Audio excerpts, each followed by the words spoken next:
What do you actually eat? A small question by a neighbor, and it acted as elicitor for diet change. I came back from my grocery haul, had 2 bags of groceries in my hands, and he stood outside of our apartment building and asked, what do I actually eat from all of the stuff in there? In there was nuts, vegetables, cottage cheese, and eggs. Well, now at this point, I might have had no eggs, or I might have had eggs already. This question elicited change to a certain extent. I asked also myself, what do I actually eat in there? I buy all of these things, but what is actually the thing that, when I eat it, gets rid of hunger? And it turns out not necessarily any one part particularly very good. So one item would not, I could not basically point towards an item and say, this gets rid of my hunger. If I eat the eggs, there might be a little bit of protein in there, but proportionally to the protein, too much fat in order to satisfy my hunger in a way that I would not overeat on fat and therefore overall on calories. If I ate the vegetables, then they would only fill me up, but if I just eat vegetables, then they are filling me up, but I'm still hungry, and I might, well, have a giant gut that is filled with vegetables, but I might still be hungry. If I eat the cottage cheese, then I also get a little bit of protein, but I also get the milk sugar that is in the cottage cheese, and I also get the fat that it is in the cottage cheese. And I think it was, or I at least can kind of now make a story out of this, that this was one of the scenarios which then led to me trying to overthink this. I also visited this neighbor a couple of times, or a few times, let's just say, and he just made meat. And not just a little bit of meat, but he made 1.5 kilograms of minced meat in one pan. This was his food for the next 2 or 3 days. To a certain extent, it seemed ridiculous to me. Also because I had been but I actually was vegetarian for 6.5 years at this point in time. And I also tried to be vegan for some of this time, trying to get rid of eggs, trying to get rid of dairy. And so, now it is around 2 years later, and now I eat meat. And I have been eating meat, but in the last couple of months, I have not been eating so much meat. And what I also noticed is that I just couldn't solve diet again. I was buying dairy. I was buying basically every time I got to the grocery store, I bought 10 packs of curd because they had protein in it. And I also bought maybe 5 to 8 packs of cottage cheese, and I also bought tuna. But what I didn't buy, and I also had it at home. For this reason, I didn't also necessarily buy it, but I also tried to basically reduce my meal cooking cost and also my eating cost by switching to more and more protein shakes, not necessarily protein shakes, but meat shakes, of which protein is also a part of, or various kinds of protein powder, mostly to save time. But what this again resulted in is that my food selection became too narrow, I think. So how I think about this at least is that, or an analogy that came into my mind today was the following. If I have a house, not necessarily building the house, but maintaining the house, I need different kinds of things. If I get a brick, for example, but I actually need a tile for the roof, then I could get the brick and put it on the roof, but eventually this results in too many bricks on the roof for then the house not to be waterproof any longer. And if then rain hits the roof, then there might be a little bit of leaking going on. In the short time frame, this might be not that important because, well, it is just a little bit of water, but then the mold begins to appear and begins to mold the upper level at least, and then maybe the next level and the next level, and then it might decrease the sleep quality because my bedroom in this house is also covered with mold, and then eventually my brain starts to decrease. Of course, now I am using myself living in this house, and the house is simultaneously the analogy for my body. But nonetheless, back to this example here. If I don't, so in terms of the food selection, if the food selection is too narrow, then my body does not have the ability to take basically all these different things and use them as needed.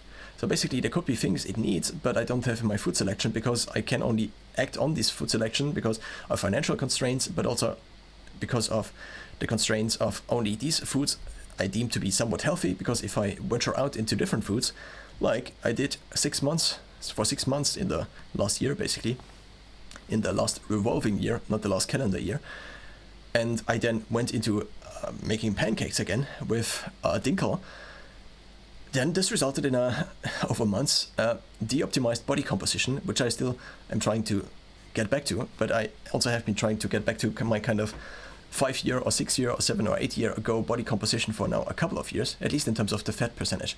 Not necessarily in terms of the fat percentage, but in terms of the absolute amount of fat.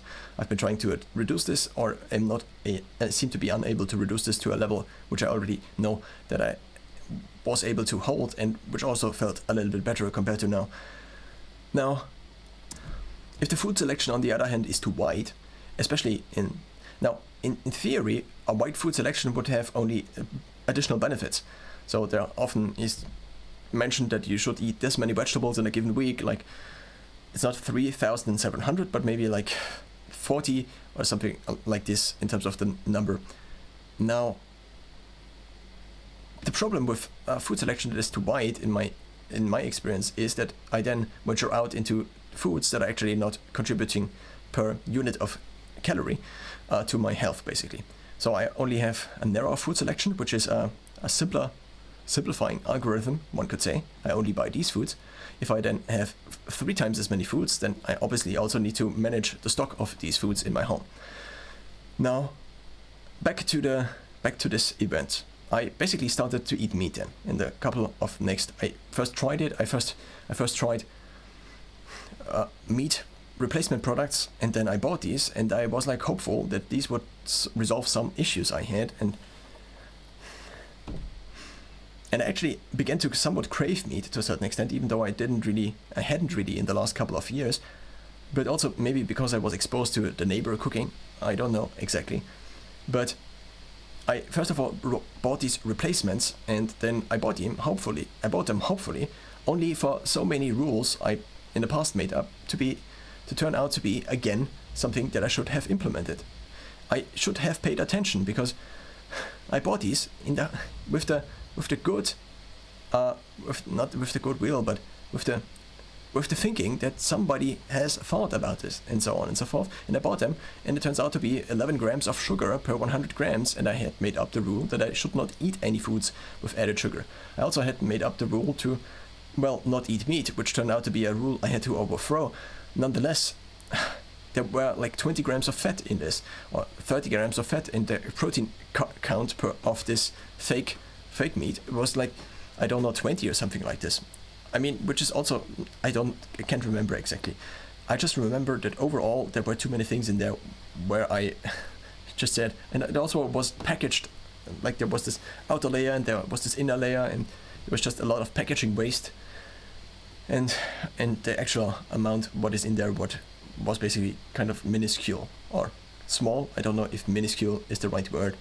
I just remembered this word and I don't even know how to write it, I think. So I introduced more and more different kinds of meat into my diet, and I'm now kind of at a point where I again reintroduced a little bit more of meat variety, which was not necessarily due to a strategic change, but mostly because I go to 2 grocery stores which are of the same brand, but I recently again went to the one grocery store that is closer, but it's also smaller. And so as it is smaller, and I try to also optimize for basically my financial constraints, then I only got basically the meat offers whenever there's an offer for a specific kind of meat. I get obviously more of this meat compared to how much I otherwise would get.